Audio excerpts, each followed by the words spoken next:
고맙습니다. 오늘 맥주 감사 주일입니다. 오순절, 칠칠절이라고도 하죠. 3대 절기 중에 두 번째 절기이기도 합니다. 밀과 보리의 수확을 하나님께 드렸던 축제일입니다.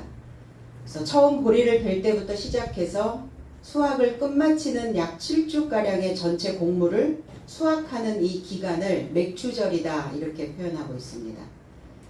그래서 오순절, 사도들이 오순절 성령을 받고 이제 그들의 행보를 시작했던 것처럼 저와 여러분들도 이제 이 맥추절 오순절에 하나님의 성령이 가득 채워지는, 그래서 여러분들의 그 삶이 수확되어지는 귀한 날 되기를 원합니다. 20절로 21절, 왜냐하면 나의 삶은 보았고 들었던 삶을 전하지 않을 수 없다. 그러자 백성을 인하여 그의 삶을 어떻게 처벌할지 하나도 발견하지 못하고 저의 삶이 다그쳐 협박하여 그의 삶을 풀어주었다. 이로써 모든 삶이 되어진 일에 접촉하여 하나님을 영화롭게 하더라 그랬어요. 베드로 사도와 요한 사도, 너무나 많은 위협, 너무나 많은 협박, 그리고 종교의 권위로 인하여 내려오는 전통적인 관습이 아니고서는 받아들이지 않는 종교의 행위를 이야기하고 있죠. 그럼 지금도 여전히 우리 교단, 우리 파, 이런 걸 너무 중요시 여기고 있단 말이에요. 과연 주님을 만났을 때 너는 어느 교단에 소속되었느냐 물어보실까요? 너는 어느 파냐 물어보실까요? 그렇지 않죠. 근데 왜 이렇게 나누어 놨을까? 세력이죠. 인간이 세력 확장을 해야 인간 본연의 어떤 본성들을 충족하며 살 수 있기 때문에 결국 그들의 본능을 충족시키기 위한 세력 확장이라는 겁니다. 그때나 지금이나 사람의 본능은 여전히 꿈틀거리고 있는 것 같아요. 종교 안에서도. 그러니까 받아들일 수 없는 거죠. 그런데 거기에 그 기세가 등등한 그들의 삶 속에 맞대응하여 한 오차도 없이, 어떤 하나의 수그림도 없이 나는 보았고 들었다. 그리고 나는 말한다. 보고 들었기 때문에 나는 솔직하게 말할 수 있다. 이렇게 베드로 사도와 요한은 말하고 있습니다. 그래서 입이 삐뚤어졌어도 말은 바로 해야 된다. 목에 칼이 들어와도 바른 말을 해야 된다. 이런 표현들을 우리는 쓰게 됩니다. 뭘 보았는가? 어떻게 보는가? 우리의 머리의 눈으로 보는 겁니다. 사고의 눈으로 직시하는 겁니다. 우리의 육체의 눈으로 보는 것은 다 보이지 않아요. 그래서 우리의 육체의 눈으로 보는 그 지점에 맹점이라는 것이 있습니다. 그래서 우리의 보일 수 있는 영역 안에 들어오면 보지만 보이지 않는 그 맹점으로 가면 아무것도 볼 수 없어요. 그러니까 지금 이 본다는 것은, 이 호라우라고 하는 이 단어는 영적인 눈으로, 마음의 눈으로, 사고의 눈으로, 우리의 뇌 속에서 일어나고 있는 그 눈으로 직시하고 관심을 갖고 보고 있는 겁니다. 요한복음 14장 7절로 9절에는 너희가 나를 알았다면 내 아버지도 알았으리로다. 이제부터 너희는 그를 보았고, 그가 누굽니까? 인칭 대명사를 썼는데 하나님이죠. 하나님을 보았고 또 보았느니라. 빌립이 가로되 주여 아버지를 우리에게 보여주옵소서, 그리하면 족하겠나이다. 9절에 예수께서 가라사대 빌립아 내가 이렇게 오래 너희와 함께 있으되 내가 나를 알지 못하느냐? 나를 본 자는 아버지를 보았거늘 어찌하여 아버지를 보이라 하느냐. 빌립과의 대화죠. 제 해석은 내 삶이 나를 알았던 것이면 나의 아버지도 알았던 것이다. 지금부터 내 삶이 그를 알아, 그를 본 것이다. 빌립이 그에게 말한다. 주여 아버지를 내 삶에게 보여주소서. 그러면 내 삶으로 만족하겠습니다. 예수께서 그에게 말씀하시되 빌립아 내가 수많은 기간을 나의 삶과 결합하여 있어도 내가 나를 알아본 것이 아니더냐? 나를 본 자는 아버지를 본 것인데 그런데 어찌하여 너는 아버지를 너의 삶에게 보여주라고 말하느냐? 오늘 나를 보았다면, 나를 알았다면 아버지를 알았던 것이고 나를 본 것이면 아버지를 본 것이다. 그런데 빌립과 주님의 대화 속에서 상반되는 단어들이 있어요. 빌립이 보여주시옵소서 이렇게 말한 그 단어와 주님께서 말씀하신 나를 본다고 내가 보여줄 것이다. 나를 본 것이다 라는 단어가 완전 다른 단어예요. 그러니까 우리가 개역 성경, 한글 성경을 보다 보니까 보다 본 것이다 똑같은 단어로 이렇게 기록되어져 있지만 의미는 완전 다른 본 것입니다. 빌립이 보여주소서라고 했던 이 보다라는 이 단어는 테이크니오라고 하는 단어입니다. 어떻게 보기를 원하느냐 빌립은 뭐 저와 여러분들도 마찬가지일 수 있죠.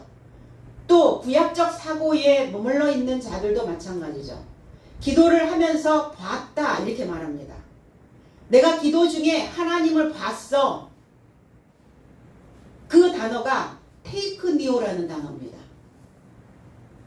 주님이 말씀하신 호라오라고 하는 단어가 아니에요.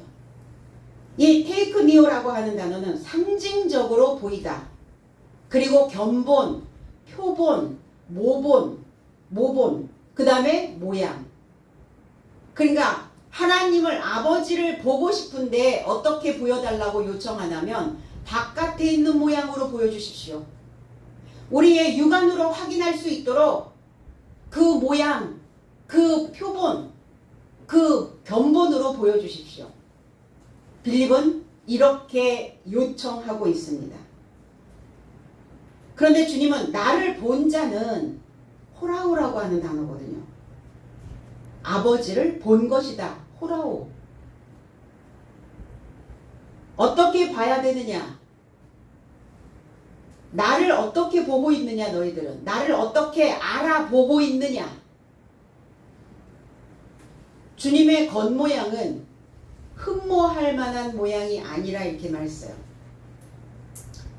그렇게 뭐 장신이거나 아니면 미남형이거나 뭔가 내놓을 만한 풍채, 겉의 모양은, 외적인 모양은 아무것도 자랑할 만한 거리가 없다고 말씀하셨어요.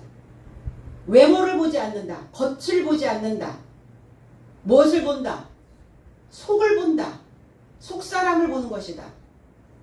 너의 겉모양이 어떠했던 너의 속이 중요하다. 이렇게 표현하십니다. 겉이 아무리 화려하고 번쩍거려도 그 속에 입은 것이 남노하고 누추하면 그 속은 여전히 결실하고 있지 못하고 있는 것이다. 그래서 어찌하여 너는 보여주라고 하느냐. 여기서 너는 어찌하여 나를 겉모양으로 보여달라고 하느냐. 하나님을 보여달라고 하느냐. 여기에서는 주님이 테이크니오라고 하는 단어를 씁니다. 빌립이 썼던 그 단어를. 너는 지금 겉모양을 보여달라고 하지 않느냐. 내가 얘기하는 것은 속을 보여야 되는 속을. 그 사람의 속을 봐야 되는 것이다. 우리도 그렇게 하기를 원하죠. 그래서 자꾸 봤다고 얘기를 해요. 하나님을 봤다고 얘기합니다. 주님을 만났다고 얘기합니다. 주님은 하나님은 겉으로 만날 수 있는 분이 아니에요. 왜? 하나님은 영이시기 때문에 우리의 속에서 만나야 되는 분이라는 겁니다. 우리의 머릿속에서, 우리의 마음속에서 봐야 되는 분이라는 겁니다. 이거 바깥으로 꺼내놓으면 우상이에요. 그래서 하나님을 바깥으로 꺼내놓는 순간 내가 원하는 견본을 만들기 시작한다는 거예요. 예수께서는 나는 아버지 안에 있고 나는 아버지 안에 있고 아버지는 내 안에 계신 것을 내가 믿지 못하느냐? 이렇게 말씀하셨거든요. 빌립에게. 어찌하여 너는 외적으로 보여달라고 하는 것이냐? 그러면 네가 내 말씀을 들으면서 신앙생활을 지금까지 해오면서 하나님을 그리고 이 말씀을 그리고 나를 알아보기는 한 거냐? 이렇게 물어보시는 거죠. 아니면 그냥 우리에게 주어진 시간이니까 과제하듯이 일하듯이 혹시 그렇게 믿고 있지는 않느냐? 물어보시는 거죠. 주님이 이렇게 의문을 던질 때는, 질문을 던질 때는 상당히 엄숙한 중요한 시점이라는 거예요. 이때는 이제 깨달아 알아야 될 때가 되었다라는 것입니다. 그래서 우리가 묵인하고 가다가 그리고 제자들을 가르칠 때도 그냥 어느 날 이 지식이 채워지면 그들 스스로 무엇인가를 내놓을 수 있겠지라고 과정을 밟아갈 때는 질문하지 않습니다. 질문을 해봤자 내놓을 게 없잖아요. 그러니까 요 시점에서 어느 정도는 채워졌겠지. 어느 정도는 익었을 거야. 그럼 얼만큼 익었나 한번 두드려볼까? 그럴 때 의문문을 쓰십니다. 그럴 때 질문을 던지는 거예요. 네가 나를 믿느냐? 네가 나를 알고 있느냐? 물어보고 계시는 거예요. 그럼 저와 여러분들에도 던져지는 질문일 수 있다는 겁니다.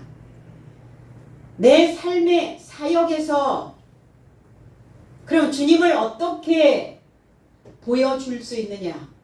내 삶의 사역에서 보여주는 겁니다.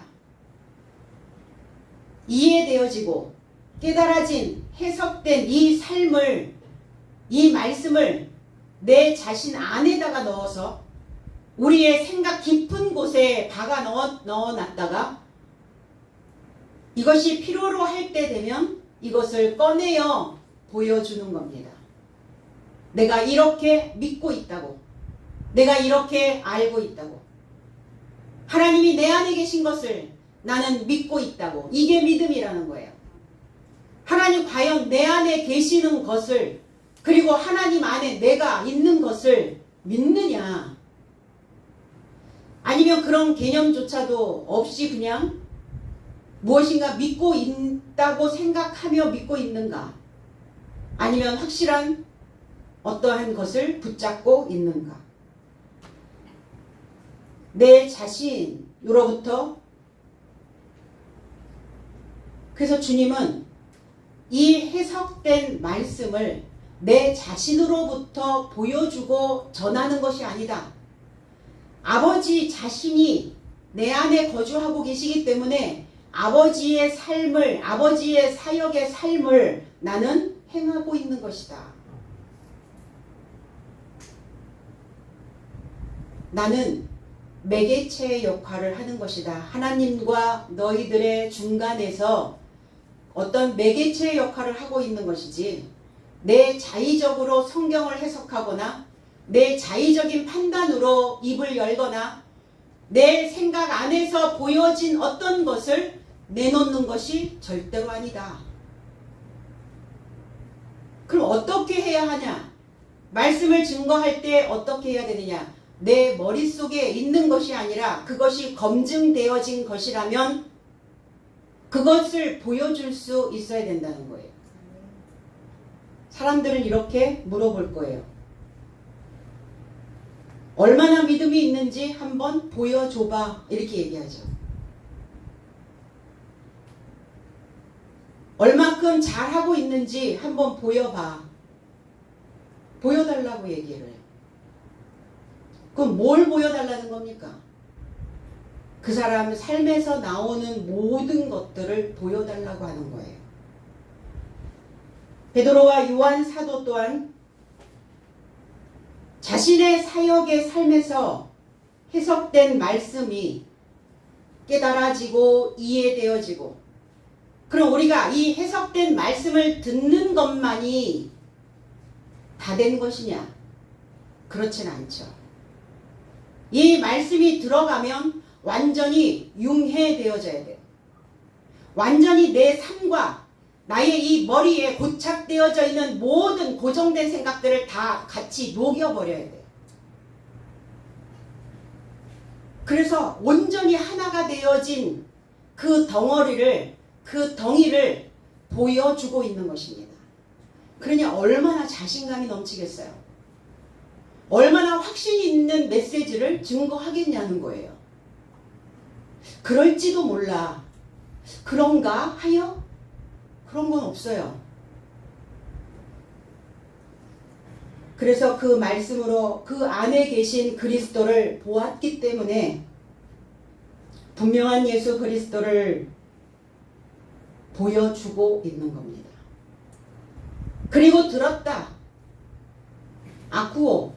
듣는 건 귀로만 듣는 게 아니에요. 우리의 오감으로 온 전체의 몸으로 듣는 겁니다. 우리의 영적인, 우리의 지적인, 우리의 육적인, 우리의 온 삶으로 듣는 거예요. 그걸 감지해 내야만 하는 겁니다. 누가복음 8장 15절에 좋은 땅에 있다는 것은 착하고 좋은 마음으로 말씀을 듣고 지키어 인내로 결실하는 자니라.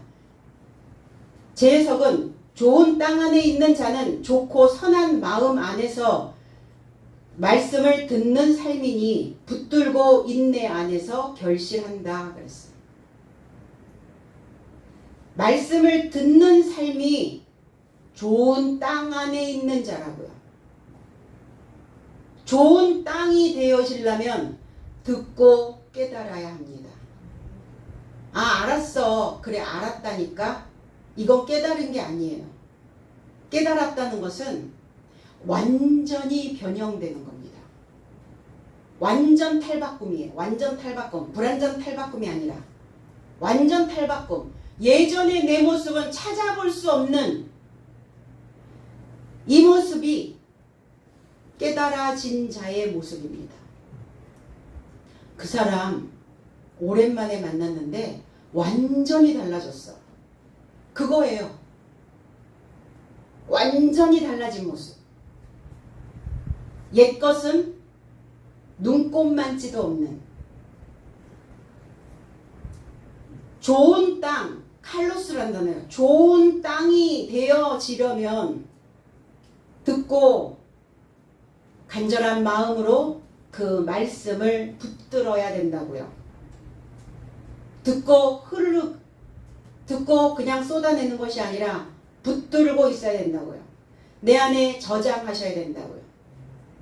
그 저장되어진 것이 미래 나달입니다.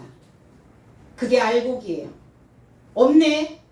그 사람 입에서 쏟아내는 것을 보면 없어. 핵심이 없어. 알곡이 아니야. 쭉정이야. 거칠해. 그래서 그 거칠한 보리를, 밀을 오늘 수확하셔서 그걸 완전 탈곡하셔야 됩니다. 껍질을 완전히 몇 분도로 깎아내실지는 스스로 좀 깎아내시고, 그래서 그 열매는 보고 들은 선한 마음 안에 주어진다는 거예요. 마음 안에서 나오는 겁니다. 나의 믿음의 생활로 보여주고 나의 생각 속에서 나오는 소리로 들려주고, 이 사역이 우리에게도 필요한 거예요. 이 사역을 해야 되는 거예요. 수십 년 믿으면 어떻게 되어져야 하는가? 무엇을 보여줘야 하고 무엇을 들려줘야 하는가? 저와 여러분들은 다 봉사자요 청지기입니다. 나의 삶에 주어진 그 진실된 그 삶을 보여주고, 그 진실한 것이 많은 사람들에게 또 들려질 수 있도록 이 삶이 연결되어져 가야 된다는 겁니다. 기분이 좋을 때는 좋은 것을 좋은 마음으로 쏟아내죠. 그런데 기분이 나쁘면 내 영이 뭐가 불편하면 또다시 탈곡한 거 다 쭉정이 다 버려야 되는데 그 쭉정이도 한 구석에다가 이렇게 저장해 놨다가 그게 툭 올라오게 되죠. 그런단 말입니다. 그래서 완전 탈곡해서 쭉정이는 불에 던져버리는 거예요. 소멸시켜버리는 겁니다. 사고가 우리의 생각이 훈련되어지면 연단이 되어지면 건드려져도 감정선이 건드려져도 금방 저장해 놓았던 그 가라지를 쏟아내지는 않아요. 그래서 자꾸 클리닝 하시라는 겁니다. 정화해야 합니다. 뱉어내면 못 담잖아요. 주워 담을 수가 없잖아요. 그런데 확 쏟아내야 시원한 것 같죠? 잠시 몇 초. 그래서 인간은 그 4초만 딱 견디면 된대요. 4초. 1초, 2초, 3초, 4초. 그러면 이렇게 알곡이 쏟아져 나올 텐데 4초를 못 견뎌가지고 확 가라지 쏟아져 나오는 거죠. 그러면 어떤 현상이 벌어지냐면 좋은 선한 마음이 되질 않아요. 걔네들이 온통 또 바탕에 쫙 깔려요. 순식간에.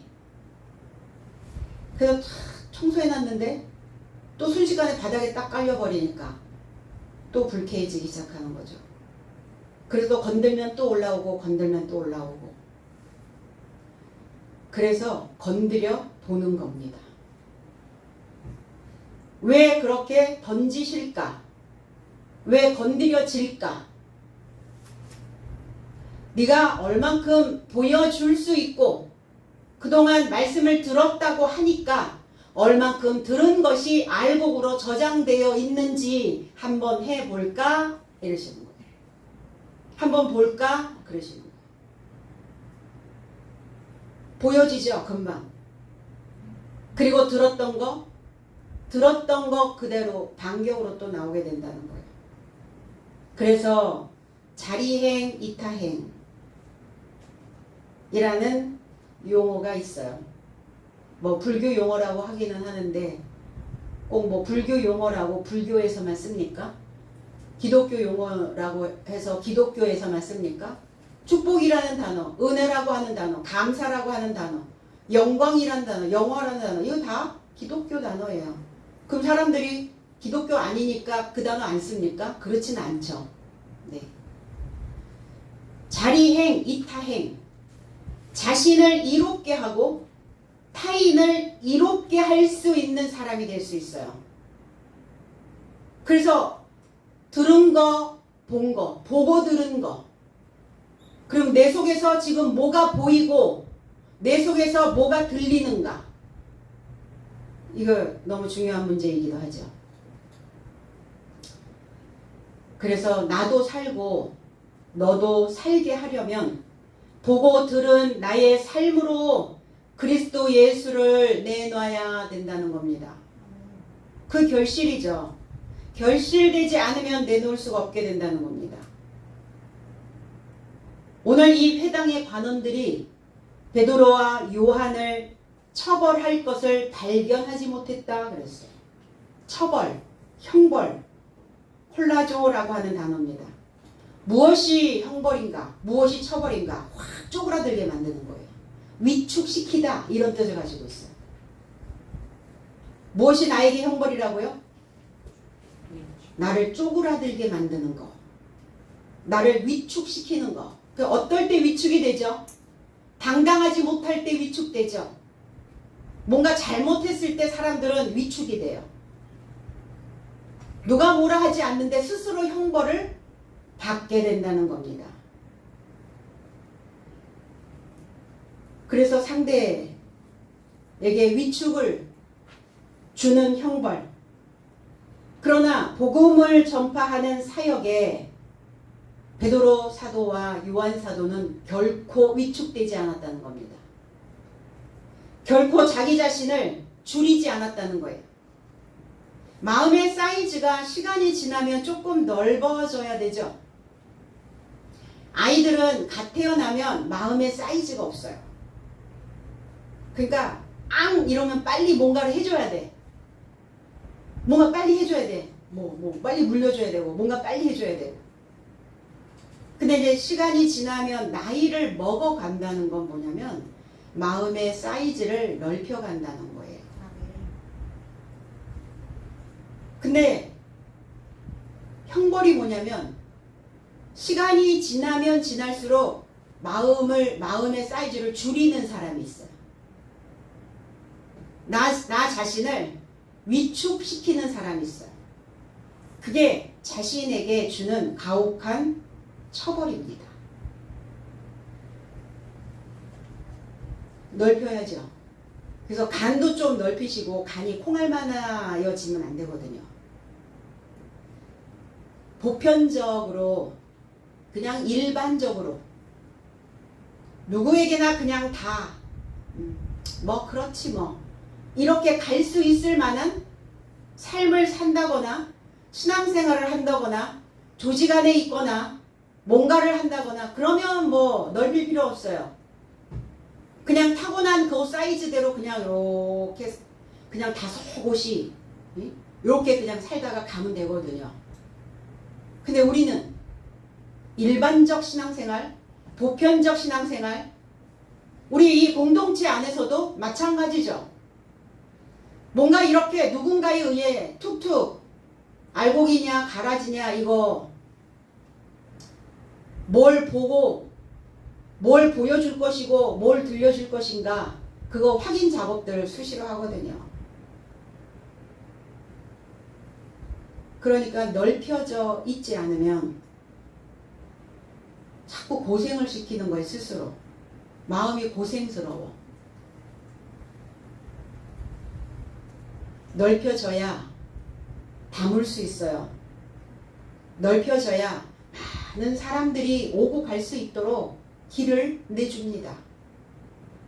어떤 사람의 말이 툭 던져져도 넓혀져 있으니까 그냥 어느 하는 귀퉁이에 툭 던져져서 띡띡띡 디굴디굴 하다가 내가 그 말을 건드리지 않고 내가 그 말을 못 본 채 하니까 그래 저 사람의 생각은 그럴 수 있구나라고 그렇게 인정하니까 그냥 그거는 또 작아지는 거예요. 나를 지배하지는 않습니다.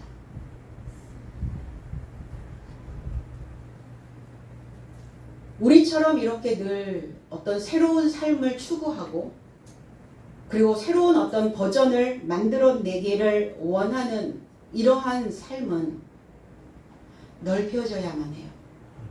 얼마나 많은 위협이 있겠어요. 얼마나 많은 우리를 위축시키는, 우리를 줄일 수밖에 없는 그런 상황들이 얼마나 많이 만들어지겠어요.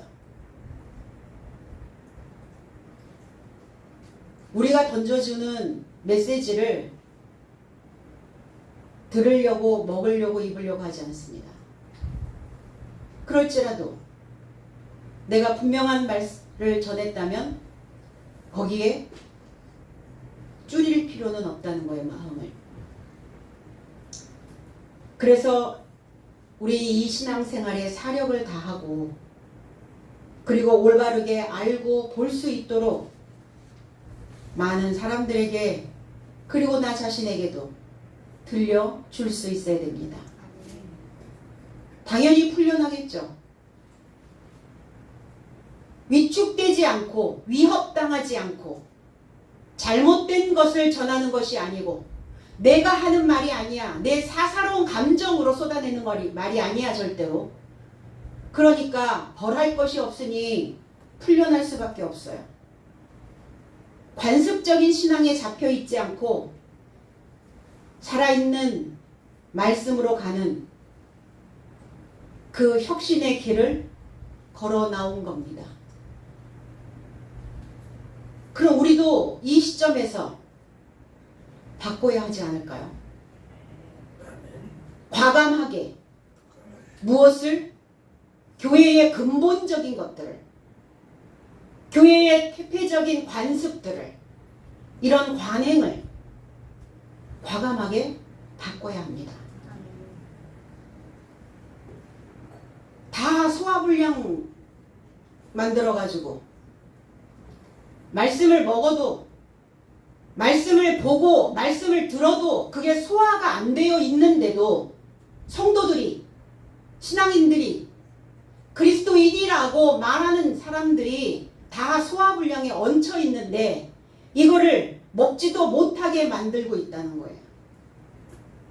소화가 되지 않았으면 소화가 안 된다고, 이해가 안 되면 이해가 안 된다고 질문하고 말해야 되는데 선생에게 질문하지 않는다는 거예요.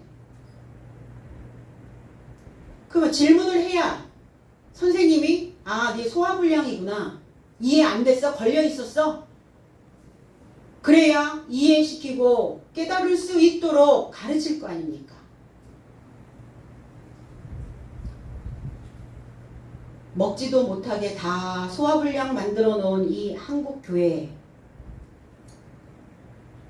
베드로와 사도 요한이, 그리고 저와 여러분들이 이제 멋진 코스 요리로 천천히 되새김질 하면서 꼭꼭 씹어 먹을 수 있는 이 만찬을 준비해야 될 줄로 믿습니다.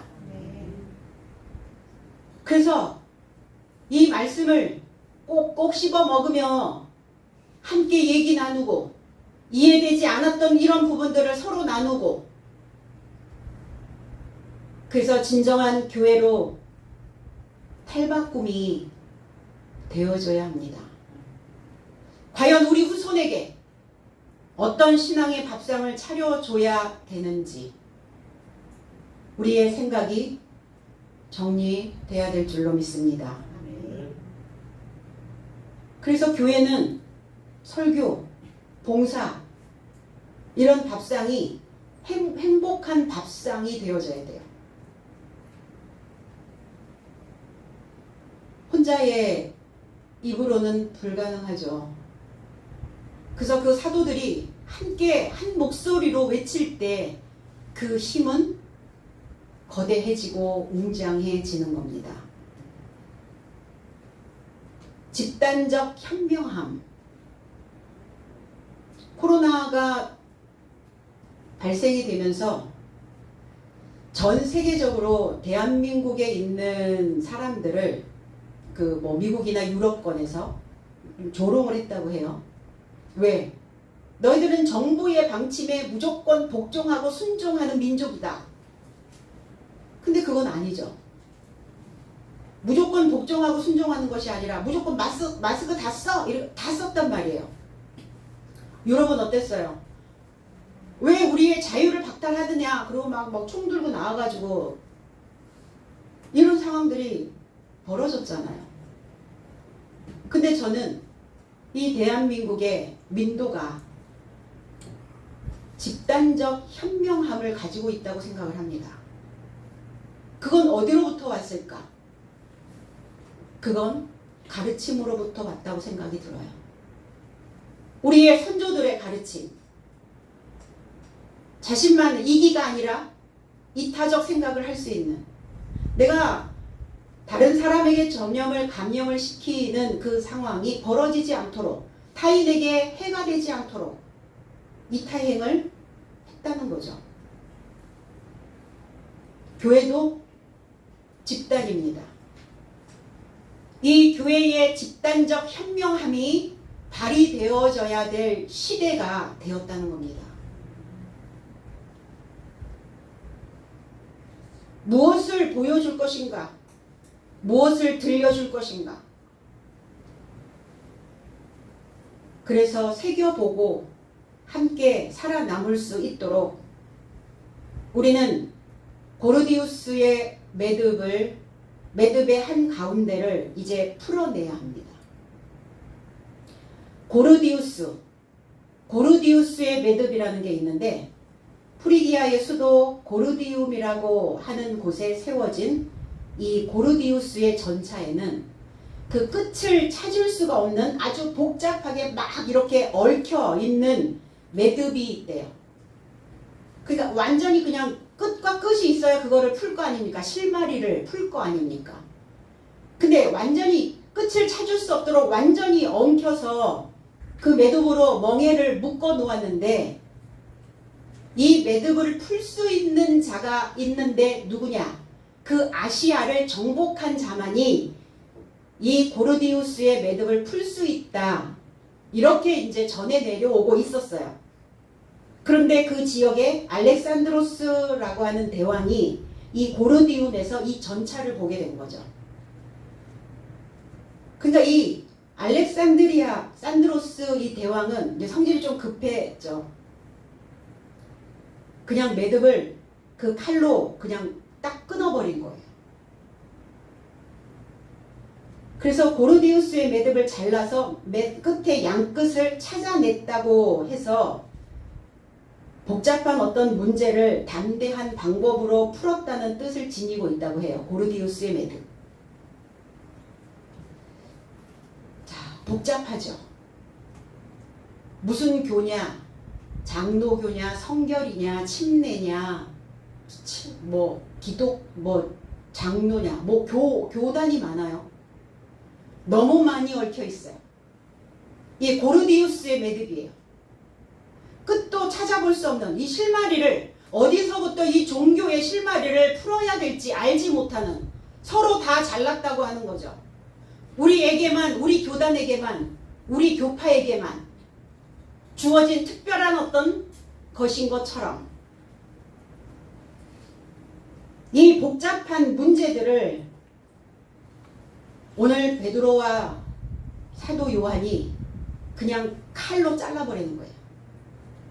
너희들이 그동안 그렇게 복잡하게 종교적 어떤 관습으로 똘똘 말아서 얽어매고 똘똘 말아서 이렇게 풀 수도 없는, 풀어날 수도 없는, 풀려날 수도 없는 그런 상황으로 사람들을 메어 놓았다면 이제 내가 그 칼로 성령의 컴으로 단칼에 잘라버리겠다. 단칼에 잘라버린 거예요. 입이 칼이 돼서, 칼날이 돼서 그들이 하고 있는 그들의 종교적 어떤 행태를, 그 매듭을 그냥 끊어버리고 만 거죠. 그래서 풀려난 거예요. 결코 고르디우스의 그 매듭에, 종교의 관습에 매이지 않게 되었다는 겁니다. 이 종교의 매듭을 풀 자가 누구여야 하는가? 저는 여러분이기를 원합니다. 이 말씀을 듣고, 이 말씀을 보고, 듣고, 말할 수 있는 이 교회의 성도 여러분들이, 저와 여러분들이 함께, 그리고 오늘 베드로 사도와 요한 사도가 이 얽힐 대로 얽혀져 있는 이 종교의 매듭을 단번에 베어버린 것처럼 저와 여러분들도 이 매듭들을 좀 단번에 끊어버렸으면 좋겠습니다. 우리의 삶을 살아가는 모양도 마찬가지예요. 삶의 모양, 삶의 형태, 고르디우스의 매듭들을 하나씩은 다 가지고 있습니다. 나는 지금 어디에 지금 얽어매여져 있는가? 어떤 생각에 풀리지도 않는, 좀 이렇게 풀려야 되는데 생각들이 풀어져서 나와야 되는데 꽁꽁 뭉쳐있는 내 생각들, 이 고르디우스의 매듭들이거든요. 이걸 오늘 이 오순절 성령을 받으시고 여러분들이 이 검으로 단번에 끊어내시기를 주님의 이름으로 축복합니다. 아멘. 종교의 권력, 그 영향에서 자유자가 된 거예요. 그래서 이 끔찍한 고르디우스의 매듭을 단칼에 잘라내서 그 계속 쳇바퀴 돌고 있는 이 고르디스의 매듭을 멍에를 메고 이거 계속 쳇바퀴 인생에 쳇바퀴 돌고 있는 이 삶에서 이제 오늘 뛰어내려야 될 줄로 믿습니다. 그래야 신의 권한이 회복이 될 수 있어요. 이렇게 모든 삶이 진리로 자유인에 접촉해야 하나님을 영화롭게 할 수 있다는 겁니다. 영광을 돌렸다. 영광을 어디다 돌려줍니까? 영광을 돌려주는 것이 아니라 영화롭게 하는 겁니다. 영광입니다. 그냥 자체. 돌리다라는 단어는 없어요. 그 영광, 독사조라고 하는 위엄, 거룩, 히브리어로 넘어가면 카베드, 어떤 중요함, 또 무거움, 또 어떤 극심함, 뭐 이런 뭔가 이렇게 가중되어지는 어떤 이런 것들이 영광이에요. 하박국 2장 14절에 대저 물이 바다를 덮은 같이 여호와의 영광을 인정하는 것이 세상에 가득하리라 그랬어요. 영광을 인정하는 것, 물이, 그 진리가, 살아있는 물이 노고하고 바다, 노고하고 성내고 부르짖고 몹시 센 소리로 노고한다. 바다는 항상 노고해요. 성낼 노, 부를 호, 항상 뭔가 경노하고 있어요. 격동하고 있습니다. 가만히 있지 않죠. 내 안의 바다들이. 항상 뭐가. 근데 그 바다를 진리가 덮어야 된다고요. 덮다는 것은 뭐냐면 채운다는 거예요. 오목한 부분이 만들어지지 않도록, 그리고 옷을 갈아입힌다는 겁니다. 그 바다에 옷을 갈아입히고 바다의 오목한 부분들을 꽉 채우는 겁니다. 물이 바다를 덮음같이, 꽉 채운같이 인정하는 것이. 그럼 뭘 어떻게 인정한다는 거예요? 이게 야다라는 단어예요. 알다라는 단어입니다. 뭘로 채워야 되느냐? 오목한 부분들을, 울퉁불퉁한 부분들을, 구불구불한 부분들을, 모나 있는 이런 부분들을 뭘로, 어떤 것으로 채워야 되느냐? 지식입니다. 진리를 아는 것으로, 진리의 가르침으로 갈아입히는 거예요. 그 세상에 충만하리라. 어디의 세상에? 창세기에 하늘과 땅을 지으시고 그 땅에 어둡고 공허하고 혼돈스러운 그 땅에 채우는 거예요. 그 땅이 채워지지 않고 정돈이 되지 않고 빛이 들어가 주지를 않으면 이렇게 노고합니다. 성내고 부르고 소리내고 거센 소리들을 막 내놓는 거죠. 그 물은 아무도 먹지 않아요. 먹을 수 없는 물입니다. 그래서 이 영광, 하나님을 영화롭게 하는 것, 이 무거움을, 이 영광을 지탱해야죠. 유지해야죠. 유지하려면 이 무거움을, 이 영광을 하나님께 만들어 드리려면 채워져야 해요. 비어 있으면 휘어집니다. 휘어지고 꺾이면 높이 날 수가 없어요. 그럼 하나님을 영화롭게 할 수가 없죠. 결국 하나님을 영화롭게 한다는 것은 저와 여러분들을 영화롭게 하는 거예요. 내가 하는 모든 것들이, 내 삶에서 뿜어져 나오는 모든 것들을 보고 계시고, 내 속에서 들리는, 아니면 내 바깥으로 내놓는 모든 소리들을 듣고 계신다고요. 그래서 나를 영화롭게 하는 자는 하나님을 영화롭게 하는 자입니다. 내가 추한데 하나님을 영화롭게 할 수는 없잖아요.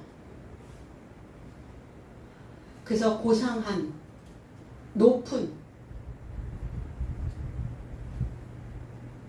그 지식을 담아내야 되는 그릇이 되어야 합니다.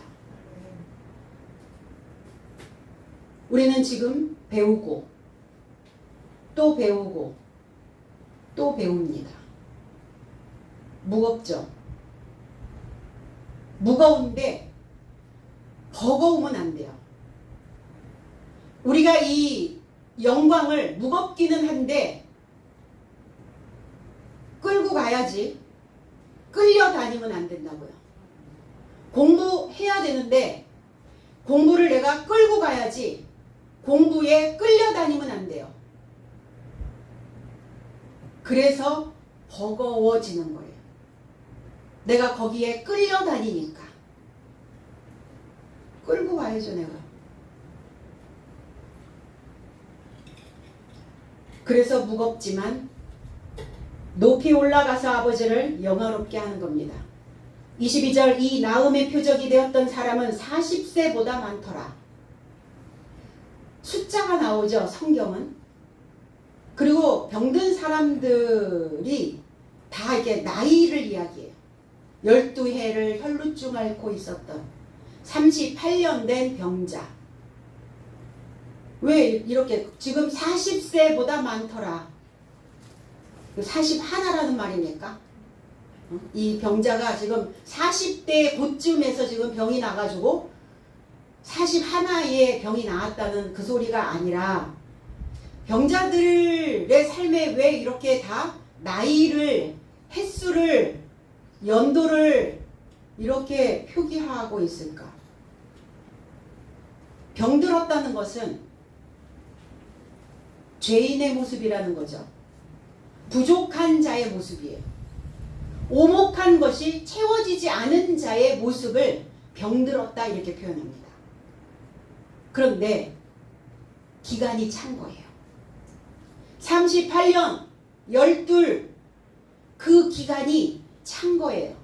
그러면 그 기간이 채워지게 만들려고 병자들이 가만히 있었겠어요? 무거움을 지탱했다는 겁니다. 배우고 이게 켜켜이 이렇게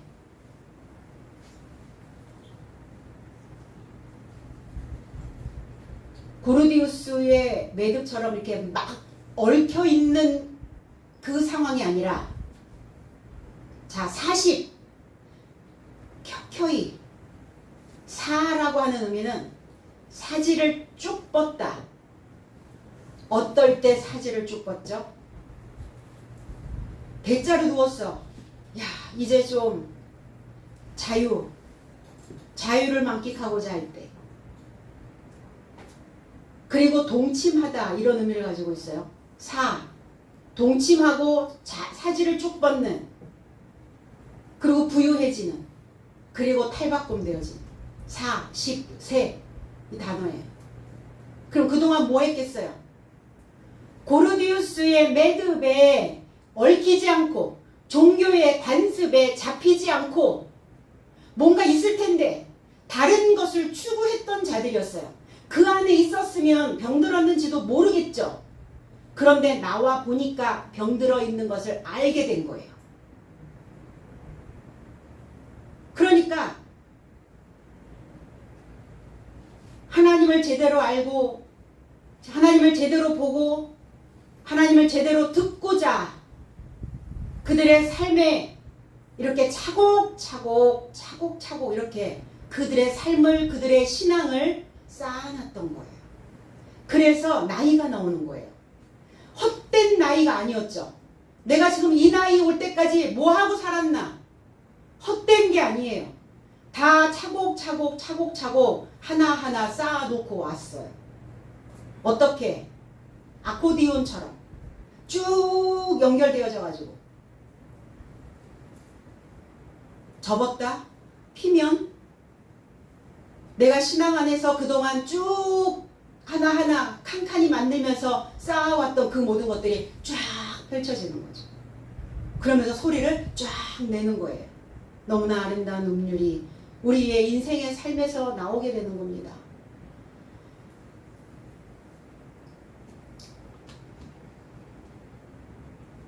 그래서 그 기한이 된, 그리고 완전히 변화되는, 완전히 자기 자신을 변경시켜버리는 베드로와 요한 사도의 가르침과 동침했다는 거예요. 사도들의 그 절름발이가 이 베드로 사도와 요한 사도의 가르침에 동침, 그 사상과 동침, 그리고 이제 쭉 내 것은 없는 하나님으로 인하여 자유롭게 되어지고자 하는, 어디에서 그 표적에서 이 표적이 되었던 사람, 나음의 표적, 구별되어 나온 겁니다. 구별되어 지심으로 인해서 완치 판정을 받은 사람이에요.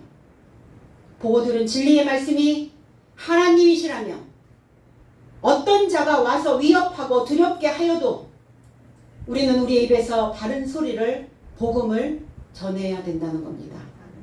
그래야 나의 구원도 나의 치료도 완성되기 때문이에요.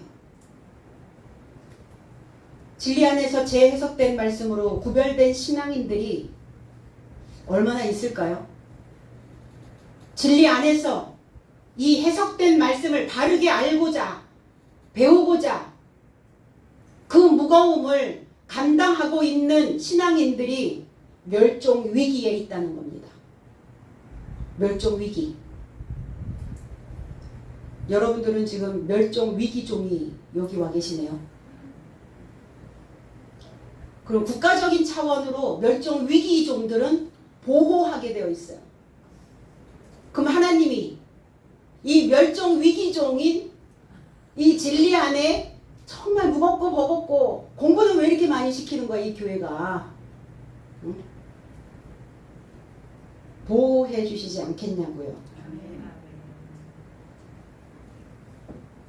많으면 좋지만, 많으면 뭐 더 할 것 없이 좋지만, 소수 정예인들 어떻겠어요?